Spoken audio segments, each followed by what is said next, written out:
Olá, estamos iniciando o programa Ponte. Eu sou Cícero Filho, tenho comigo aqui na bancada o jornalista João Mozinho. O nosso entrevistado de hoje é o deputado federal eleito, Alfredo Gaspar de Mendonça. Deputado Alfredo, seja bem-vindo ao programa Ponte. Obrigado, é uma honra estar aqui com vocês, conversando sobre esse momento atual da política nacional. Mais uma vez, né, professor Alfredo, já tivemos aqui outra oportunidade, agora o senhor como deputado federal eleito, né? E em relação a isso, na sua opinião, qual o principal fator para a sua eleição com uma votação tão expressiva? Olha, primeiro quero agradecer a todos os alagoanos, dizer que isso é fruto de uma história de vida de trabalho, não tem outra explicação. Eu não comprei voto, não fiz acordos com grandes lideranças políticas, não fui apoiado por nenhum vereador da capital de mandato, não fui apoiado por nenhum prefeito do estado de Alagoas, ou seja, quem me colocou foi o povo do meu estado. E diante dessa situação, obviamente a gente evidencia uma votação ainda mais significativa, né, Alfredo? Por não ter apoio de nenhum prefeito, nenhum vereador da capital e ultrapassar os 100 mil votos aqui em Alagoas é algo realmente bem representativo, né? Fui o deputado federal mais votado de Maceió, sem o uso de máquina, sem compra de votos, sem cadastro eleitoral, sem ter instituto que usa dinheiro público para prestar serviço ao povo. Ou seja, foi a população do meu estado que quis me dar esse voto de Existe confiança. muito isso ainda aqui em Alagoas? É o que mais tem. A democracia em Alagoas é uma democracia sob suspeita. Em que aspecto? A compra de voto ela é uma instituição presente e pouquíssimo combatida. Ah, Alfredo, você diz isso, eu digo isso porque as instituições de fiscalização não têm pernas, não têm tentáculos para combater isso na prática. Infelizmente, o volume essa é muito a grande. Realidade. É um volume grande e um volume pouco fiscalizado. Aí você diz, ô Alfredo, e qual é a maior prova disso? A maior prova disso é votação de determinados elementos que não conhecem nem o nome da rua, que não conhecem nem nunca foram a determinada cidade, nem tem serviço prestado e sai, às vezes, como o mais votado da localidade. Então, é algo que a Justiça Eleitoral deve ao Brasil, é combate à compra de votos. Você pretende trabalhar em relação a isso na Câmara Federal? Olha, eu defenderei ardorosamente a democracia. E uma das grandes falhas da democracia é essa compra de votos. O dinheiro valer mais do que serviço prestado. Vou cobrar isso das autoridades constituídas. João.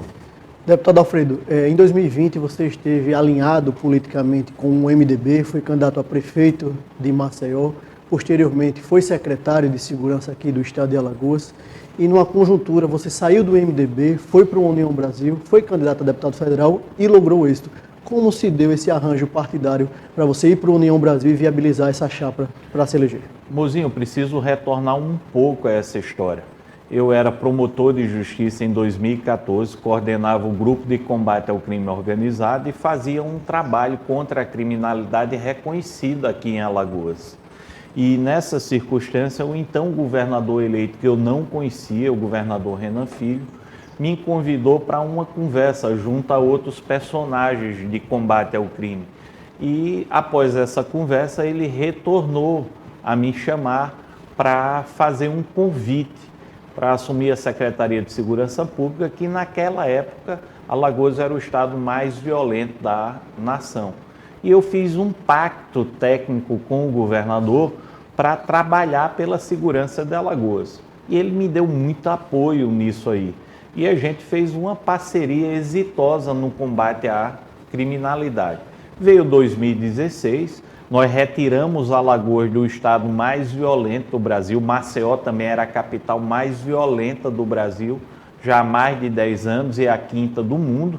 Era ser secretário de segurança era uma máquina de triturar reputações profissionais e a gente se saiu bem desse desafio.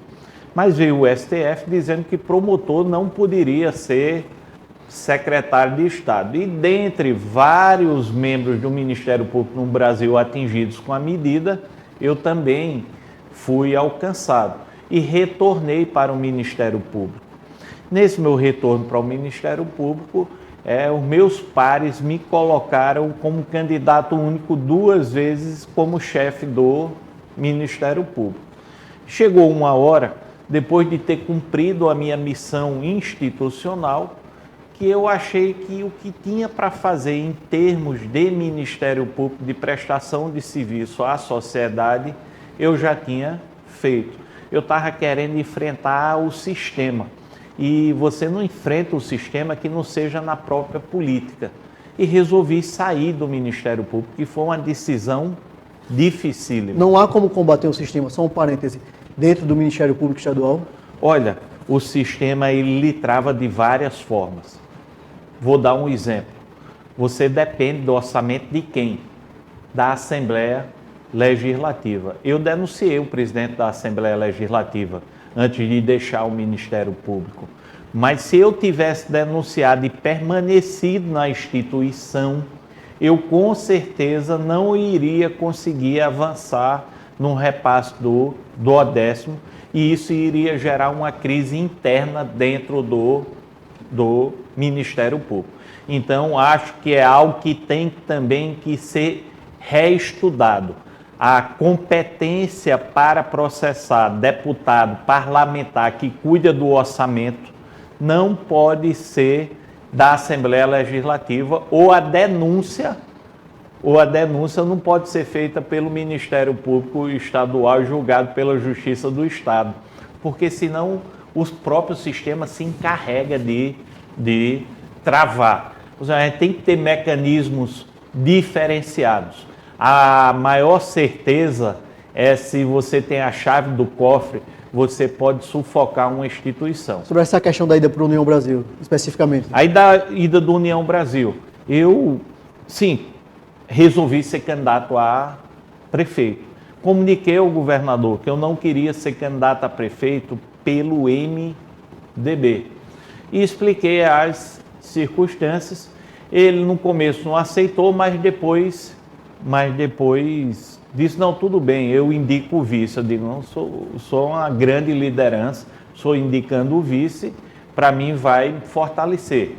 Só que tive conversa com o Rui Palmeira, e o Rui Palmeira resolveu não lançar candidato e queria também me apoiar. Então ficou certo de eu sair por um partido e o outro indicar o vice. Como eu estava sendo como fui secretário do governo do Renan Filho pelo MDB, resolvi sair pelo MDB e o Rui indicou o vice. Mas perdi a eleição por uma série de circunstâncias, mas Deus sabe o que é que faz. Fui à frente, fui convidado para reassumir a Secretaria de Segurança Pública e fui conversando com o governador o meu desejo de ser candidato a deputado federal. E se aproximando do momento decisivo, eu não via no MDB, que não tinha aquele formato, como eu permaneci, disse isso ao governador, por algumas circunstâncias. A aproximação das eleições iria fazer o MDB apoiar um candidato da Assembleia.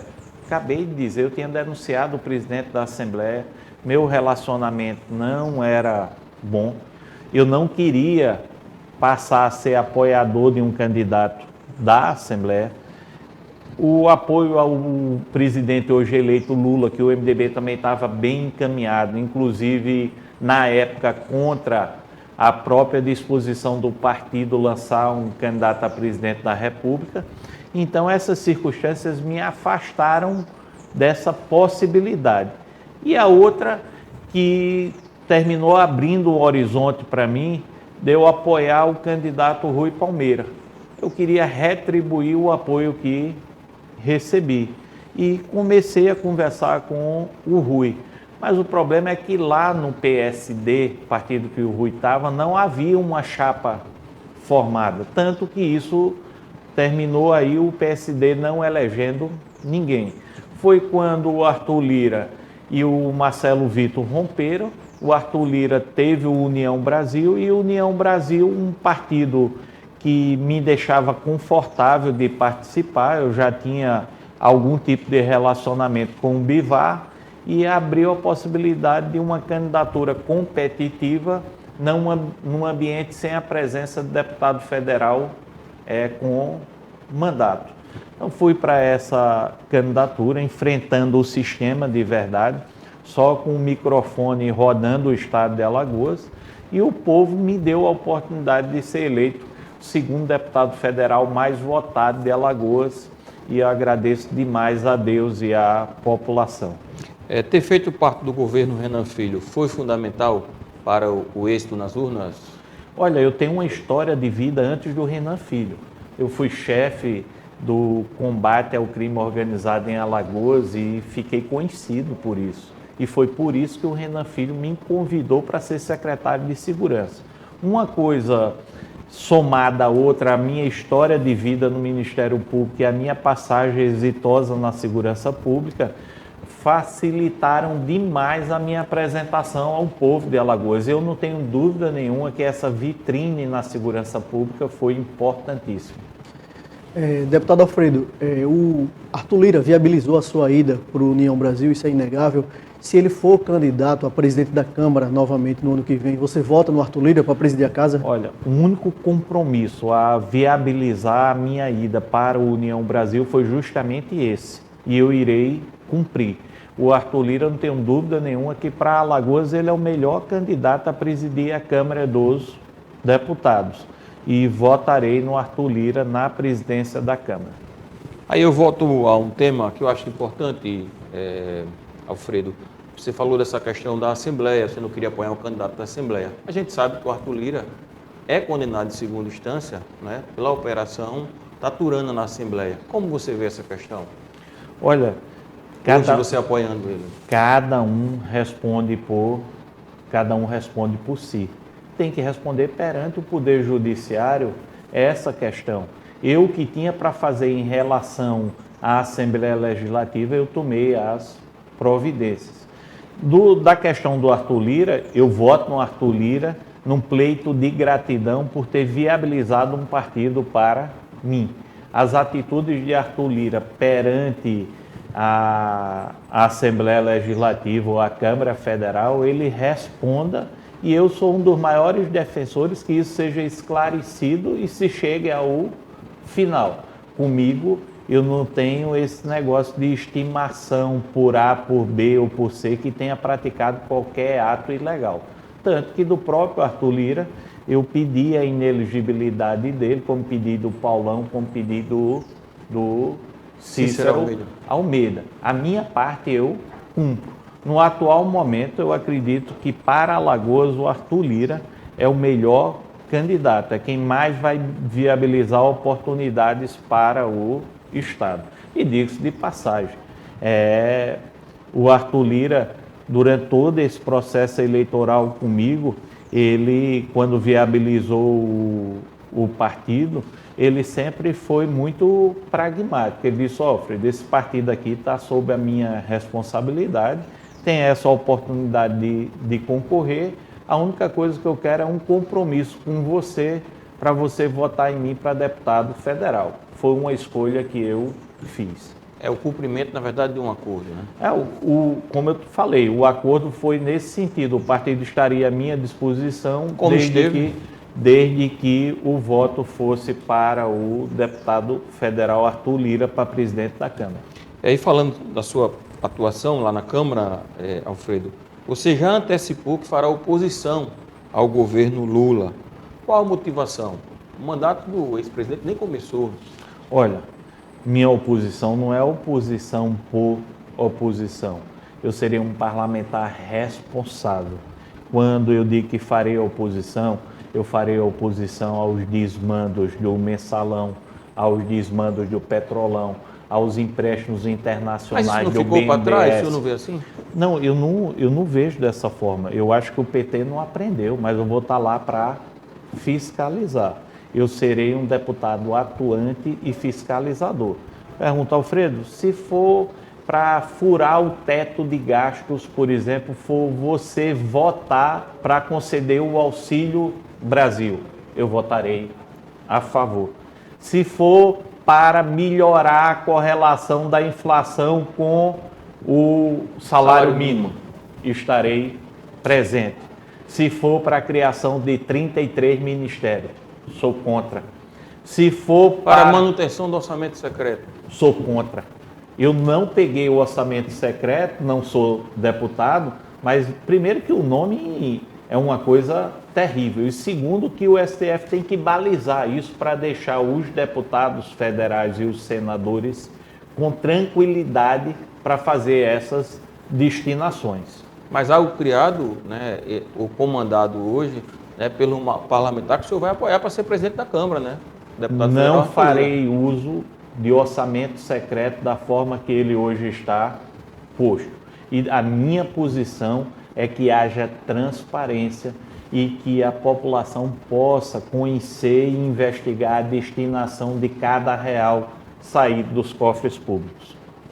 Deputado Alfredo, você citou o Supremo Tribunal Federal. Qual a sua avaliação dos posicionamentos, das decisões do presidente do TSE, Alexandre de Moraes, durante esse processo eleitoral?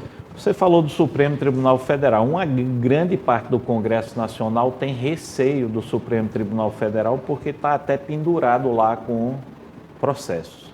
Eu defendo que em todo o sistema brasileiro haja freios e contrapesos. O Supremo Tribunal Federal é a única instituição do Brasil que não tem qualquer tipo de controle.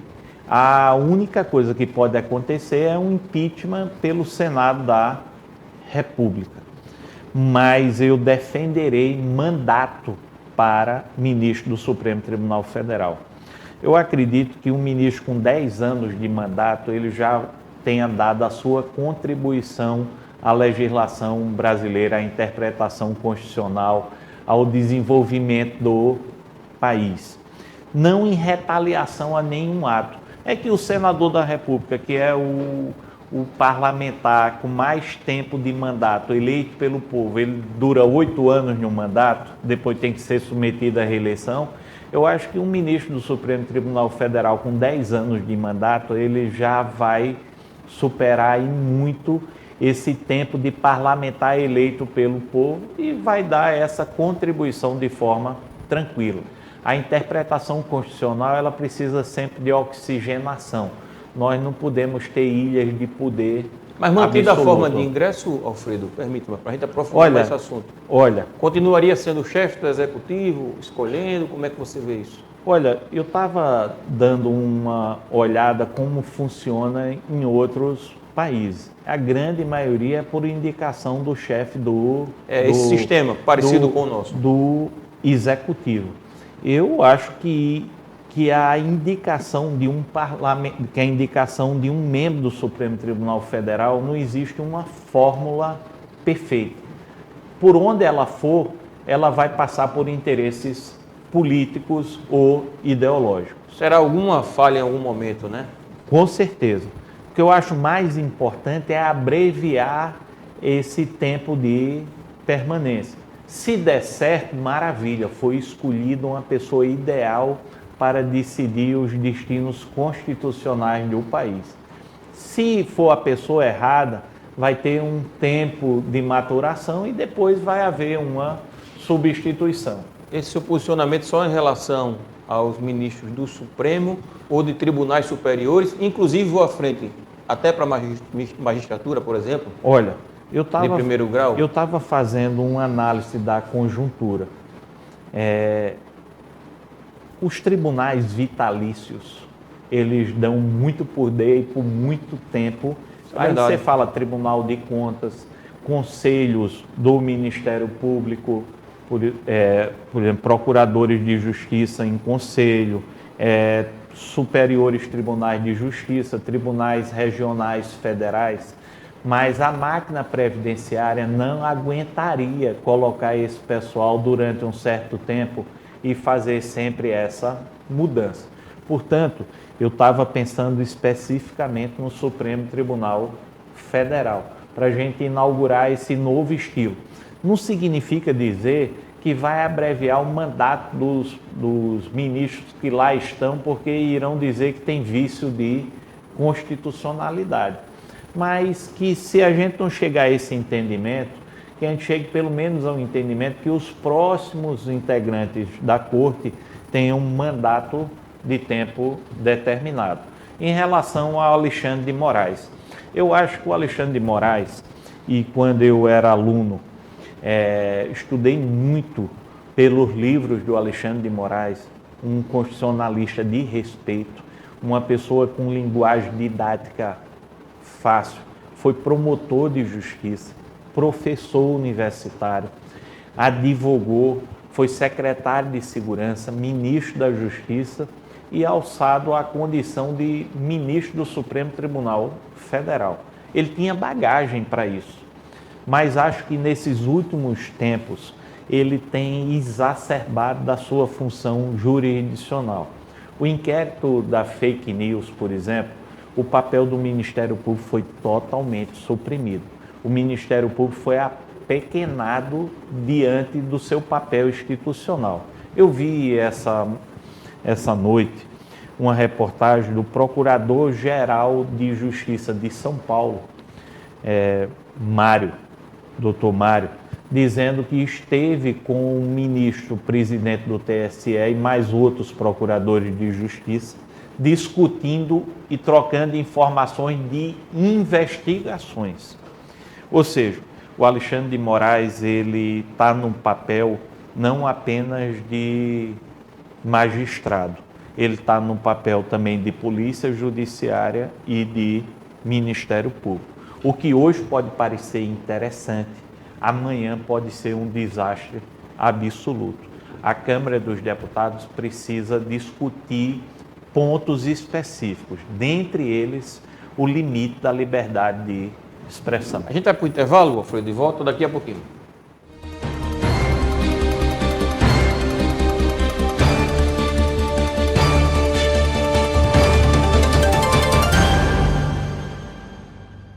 Somos mais de 3 milhões de alagoanos pensando e construindo opiniões com base nas informações que não param de chegar.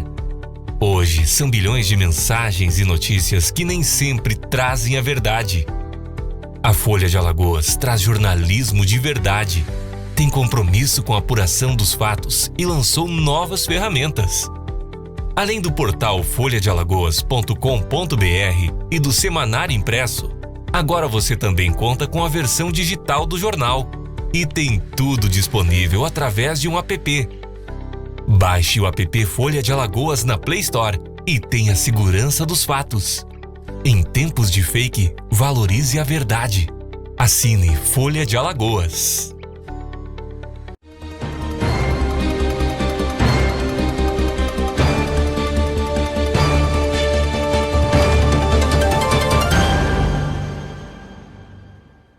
Estamos de volta com o programa Ponte. Eu sou Cícero Filho, tenho comigo aqui na bancada o jornalista João Muzinho.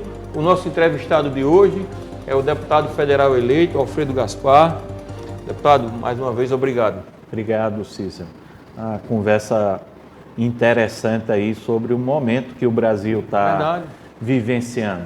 Importante falar sobre esses diversos temas, né, Alfredo? Com certeza. A questão da participação do Supremo. Eu acho que é muito importante a gente trazer à discussão esses temas e como você falou, né, quer levar esse tema à Câmara, eu acho que isso é um papel importante. Isso precisa ser discutido. Cícero. Ninguém tem a fórmula mágica, mas se não discutir, né? Cícero, discutir não significa atacar a honra. Claro. Não significa desmerecer as instituições.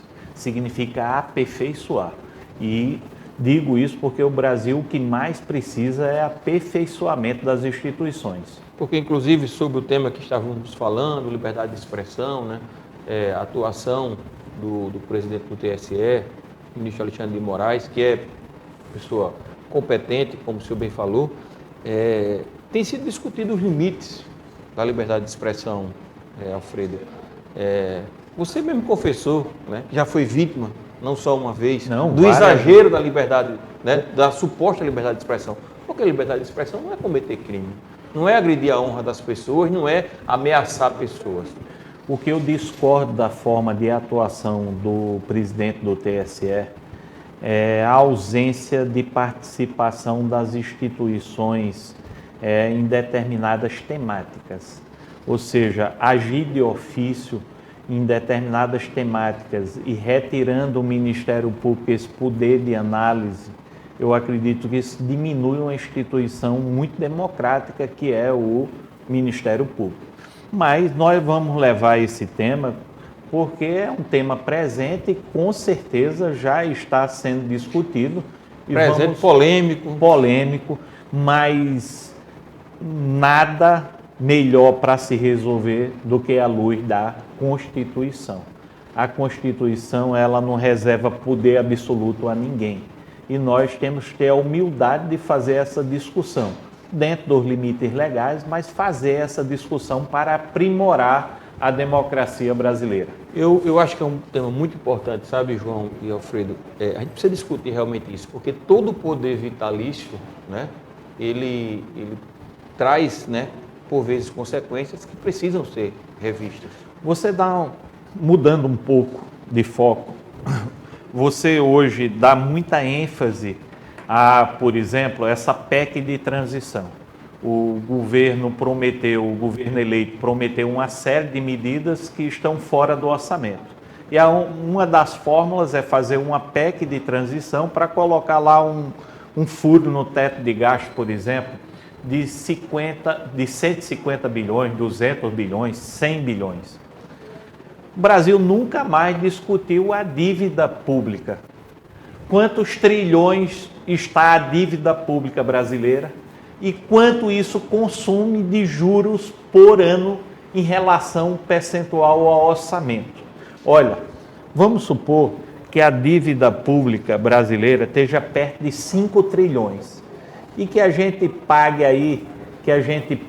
por ano, vamos supor que a gente pague por ano 40% do orçamento relacionado a juros, amortização da dívida.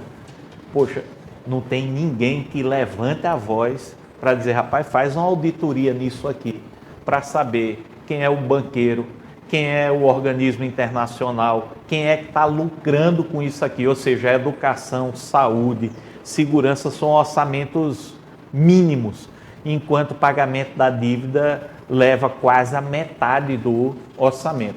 Eu estou trazendo temas que o Brasil precisa discutir. A liberdade de expressão e a atuação do TSE e do STF também são temas que o Brasil precisa discutir. Eu vou dizer por quê. E de uma forma muito, muito simples. Acabei de falar que o sistema eleitoral em Alagoas é muito coaptado pelo dinheiro, que os votos de muitos candidatos são comprados. E eu vejo a mais pura verdade. Eu vejo pouca atuação eficiente, por exemplo, do sistema de justiça. Quando eu falo de sistema de justiça, é de todo o mecanismo. Ou seja, agora o TSE, por conta das pretensas fake news, instituiu um sistema de resposta imediata, não foi? E que há uma contestação pela ausência de alguns atores nessa dinâmica. Poxa, não estava na hora do TSE também discutir a compra de voto no Brasil e quanto isso fere a democracia? A mesma coisa a população não entende, como o judiciário muitas vezes leva 20, 30 anos para fazer um julgamento. Ou seja, nós precisamos... Uma reforma do judiciário não é importante? Com certeza. O judiciário precisa avançar nessa questão da reforma. É para combater o judiciário? De jeito nenhum, é para fortalecer mecanismos que botem o judiciário numa linha de aperfeiçoamento.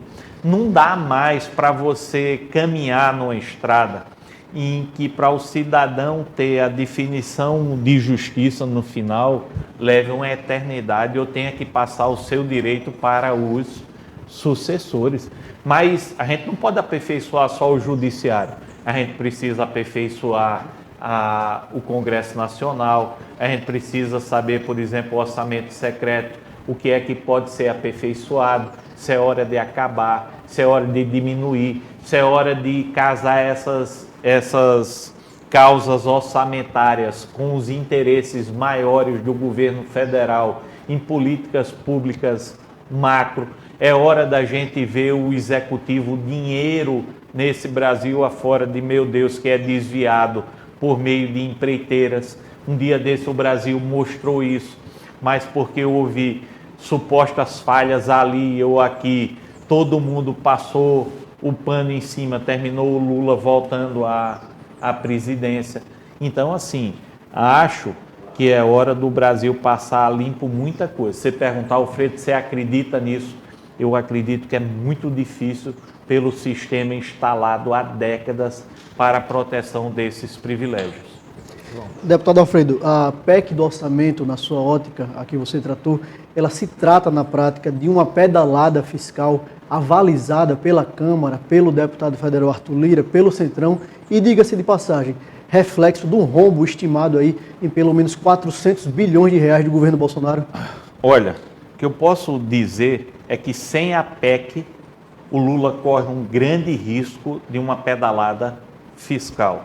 A PEC, mais ou menos, ela coloca todo mundo no mesmo barco. Então, o TCU disse que não precisava de PEC, ou alguma autoridade do TCU. O senador Renan falou de medida provisória. STF falou que tem uma decisão permitindo extra orçamento no pagamento de Bolsa Família ou Auxílio Brasil. Mas a Dilma foi caçada há pouco tempo por algo parecido. Não acredito que os orientadores do presidente eleito vá permitir que ele tome um caminho que não seja uma proposta de emenda à Constituição. Outra coisa, o mercado não vai ficar em lua de mel com esse governo, não. O governo não tem uma política econômica definida. Precisa dizer para que está vindo, precisa dar uma orientação. Um dia a bolsa sobe, no outro dia é o dólar quem sobe. O mercado já está começando a ficar instável diante de especulação de nomes, porque falta um projeto econômico para o governo Lula definido. Alfredo, você foi secretário do governo Renan Filho, foi apoiado na candidatura a prefeito, como falou aqui por ele. No Congresso, pretende atuar uma possível parceria com o senador da República? Olha, eu atuarei em parceria por Alagoas, com qualquer parlamentar que queira fazer o bem pelo Estado e pelo Brasil. Essa é a minha visão. Não tenho contato com o senador Renan Filho desde que deixei o governo. Não tenho também nenhum impedimento de parceria para ajudar o Estado de Alagoas, nem com ele, nem com ninguém. Mas a minha posição hoje é uma posição de oposição ao governo do PT, ajudando o país e Alagoas naquilo que for bom para a população. Deputado Alfredo, recentemente, dois dos seus futuros pares na Câmara aqui de Alagoas, o deputado federal eleito Fábio Costa, se pronunciou na rede social citando o artigo 5º da Constituição, dizendo que os atos realizados em Maceió, ali no 59º Batalhão, são atos democráticos, legais. Como o senhor vê essa posição e também o fato ocorrido com o deputado federal Paulão, que em grupos de WhatsApp de policiais militares aqui de Alagoas, da reserva e da ativa, chegaram a ameaçar, falar palavras de baixo calão contra o deputado Paulão. Como é que você analisa esses dois fatos? Olha, primeiro em relação ao deputado do PT. Ninguém mais do que o deputado Paulão fechou rodovias em Alagoas, promoveu invasão de terra, fez passeatas antidemocráticas. Não tem condição moral nenhuma de criticar homens e mulheres de bem e policiais militares ordeiros. O deputado Paulão, ele nunca levantou a voz para falar dos desvios da Assembleia Legislativa. Ele nunca levantou a voz para falar do petrolão, do mensalão. Ou seja, ele levantou a voz para desviar a atenção em fatos colaterais, atingindo homens e mulheres de bem. Em relação aos ataques dos militares. Olha, As ameaças, o senhor concorda com as ameaças eu não, destinadas a ele? eu não vi nenhuma ameaça destinada a deputado Paulão. Inclusive tem uma nota do Partido dos Trabalhadores aqui de Alagoas relatando e denunciando essas denúncias. Tá, eu não vi ameaça, mas posso dizer duas coisas como premissa. Primeiro, que eu irei defender a democracia. E na democracia, manifestação pacífica faz parte dela. A segunda é que eu não concordo com a ameaça de qualquer natureza. Na democracia, as posições têm que ser antagônicas e respeitadas. Agora, não dá para você cobrar respeito quando você começa atacando, quando você direciona palavras agressivas contra pessoas que não estão fazendo contra você ou contra qualquer coisa que lhe atinja diretamente, para você chamar. Você passa lá pelo quartel, você vê senhoras, vê homens idosos, vê crianças, pessoas com a bandeira do Mas lá Brasil. mesmo, Alfredo, permita-me, um médico, você sabe, teve o seu carro atacado, né? Houve até uma nota, né? Olha, da Sociedade de Eu Psiquiatria. desconheço esse fato, mas sou contra qualquer tipo de ataque, qualquer tipo de violência. Mas se você voltar a 2012, estava o PT com o MST, meteram o cacete no carro do presidente do tribunal de... Mas dois erros não fazem um acerto. É isso que eu só estou apenas dizendo que não dá para apontar o dedo sem também verificar os seus próprios O senhor erros. concorda com as manifestações? Olha, eu concordo com a democracia. A metade da população do Brasil, a metade dos eleitores, votou por outro governo. É natural que exista uma insatisfação com a eleição daquele que até um dia desse estava preso por desvio de recurso público. Mas aceitar E não foi... o resultado das urnas, a soberania popular, a regra Olha, do jogo, eu não mais é do- o papel do democrata? Eu mais do que ninguém posso dizer isso. Eu O senhor foi eleito por esse sistema. Eu perdi a eleição para prefeito, mesmo sabendo de compra de voto, mesmo sabendo de safadeza, e aceitei. E agora fui eleito deputado federal e vi esse sistema viciado nesse sentido. Mas a democracia tem que ser respeitada. O Brasil tem instituições duradouras. E eu vou estar lá no Congresso Nacional defendendo a democracia. Eu só não acho que resolve um problema criando um problema maior. O correto não é aceitar o resultado das urnas? Não tem- Lula, presidente? Não tenho dúvida nenhuma que numa eleição legítima o correto é aceitar. O senhor acha que a eleição não foi legítima? Não, eu não estou dizendo isso. Eu estou dizendo que numa eleição legítima o correto é aceitar o resultado, salvo se houvesse um fato provado e extraordinário, Claro. certo? Agora, não dá para dizer que várias pessoas estão ali na frente do quartel e todas elas estão ali com o intuito de cometer um crime contra a democracia. Olha, o jogo democrático, se não houve fraude nas urnas, daqui a 4 anos vai ter a oportunidade de se mudar o presidente se antes não houver um impeachment, coisa que recentemente na história do Brasil já tivemos de diversas vezes. Agora, não dá para um partido que saqueou os cofres da nação, tudo bem, foi inocentado pelas urnas, porque teve a maioria dos votos, mas em primeira e segunda instância judicial foi condenado. O Supremo Tribunal Federal tirou o Lula da cadeia com a questão da prisão em segunda instância, que é algo que eu também irei defender no Congresso Nacional. E depois foi a competência territorial.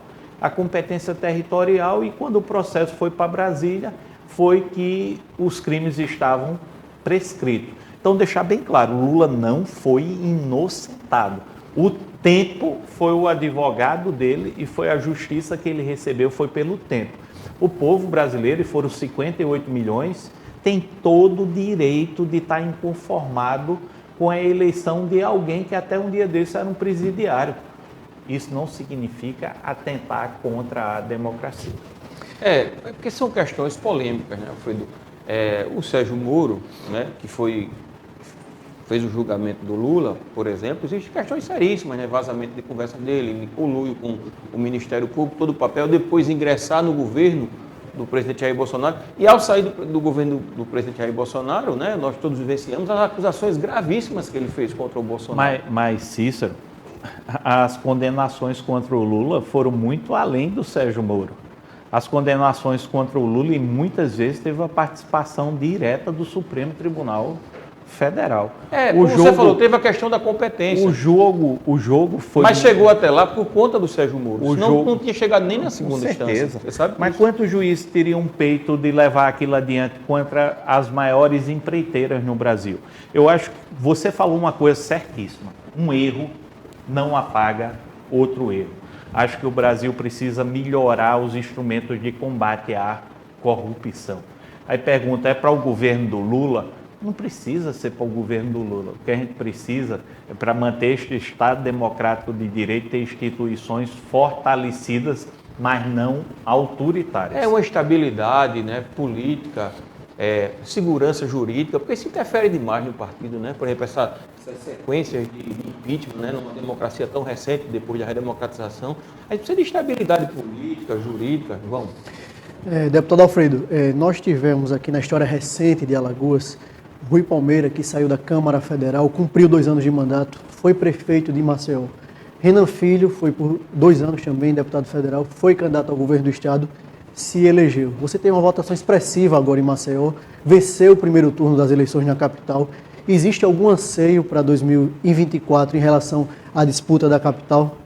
O meu maior anseio é cumprir o mandato retribuindo ao povo de Alagoas essa votação com dignidade e trabalho. Parece uma sina para mim, mas eu vou ser oposição ao prefeito de Maceió, vou ser oposição ao governo do estado e oposição ao governo federal, mas não é oposição... Você é oposição ao prefeito de Maceió? Com certeza, com certeza. Mas no segundo turno, vocês estavam aliados? Não. Aliados não. Eu estava apoiando o candidato do meu partido, o Rodrigo Cunha. E eu sempre disse, estava apoiando o Rodrigo Cunha em comparação ao outro candidato que estava posto lá, contra o JHC. Com certeza, serei oposição, mostrarei os erros na administração e irei buscar fiscalização. Daqui para frente, o Alfredo, ele será um grande fiscalizador. Agora, isso não me impedirá de ajudar no que for necessário, o que for o bem para a população, Maceió, Alagoas. 2024. Eu atrapalhei, você estava falando, parece uma sina, né? Você falou que ia ser oposição ao prefeito. Aos 3 níveis. Ao governo do estado e presidência também, né? Com certeza. Não tenho como apoiar o governador eleito por todas as circunstâncias, o prefeito da capital, que eu bem conheço o estilo, e o governo federal. Existe a possibilidade de Alfredo Gaspar de Mendonça ser candidato a prefeito de Maceió em 2024? Está muito cedo. Mas existe a possibilidade? Não, olha, na política, por experiência própria, eu não descarto qualquer possibilidade. Alfredo, quero aqui agradecer mais uma vez a sua participação. Sempre que chamado, solícito estar aqui com a gente. Eu acho que temas importantes discutidos, eu acho que é isso que a gente tem que discutir, temas importantes, temas polêmicos, dar oportunidade, inclusive, ao entrevistado de colocar sua visão sobre as coisas, não é? Eu acho isso muito importante. Eu quero aqui agradecer e fazer esse registro, que sempre que foi chamado, sempre foi muito solícito aqui com a gente. E eu quero, Cícero e Mozinho, ter a oportunidade de discutir o Brasil, Alagoas, aqui com vocês. Muito obrigado mais uma vez, Alfredo, João Mozinho, meu colega de bancada. Obrigado, Alfredo. Obrigado, Cícero. Até a próxima oportunidade. Obrigado a você e até o próximo sábado.